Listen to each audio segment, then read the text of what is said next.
Salut, Major Movement. Aujourd'hui, on va attaquer la deuxième cause que je croise le plus souvent au cabinet, les douleurs cervicales, qu'on appelle aussi cervicalgie. Qu'est-ce que c'est? C'est toutes les douleurs qu'on va ressentir à la base du crâne, le long du cou ou jusque dans les trapèzes. Par rapport à ça, qu'est-ce qui pose problème? Exactement comme pour les lombaires, c'est la perte de mobilité dans tous les plans de l'espace au niveau des vertèbres cervicales. Quand vous ne bougez pas au niveau des cervicales, ce manque de mobilité va augmenter les contraintes et le stress au niveau de vos articulations. Et c'est ça qui fait mal. Je vous l'avais expliqué au niveau des lombaires, on va revoir ça exactement au niveau des cervicales.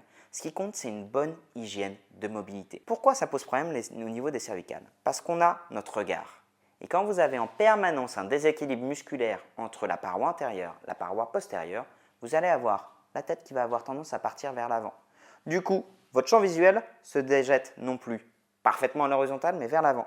Donc ça va augmenter les contraintes au niveau de la paroi postérieure musculaire. Donc parfois des douleurs à la base du crâne, parfois au niveau des trapèzes, ne serait-ce que pour garder l'horizontale au niveau de votre regard. Donc si vous passez votre temps uniquement à masser les trapèzes, ça vous fait du bien, mais vous ne réglez pas le problème. Le vrai problème, c'est de récupérer au niveau articulaire une bonne capacité d'extension et au niveau musculaire une bonne capacité de libération tissulaire. Petit rappel anatomique, trapèze, ce sont les muscles là, vous savez, que les rugbyman ont très développés. Deux autres qui sont beaucoup moins connus, les scom et scalènes, qui sont à la face antérieure du cou. Eux, ils viennent complètement fixer la mobilité au niveau du cou.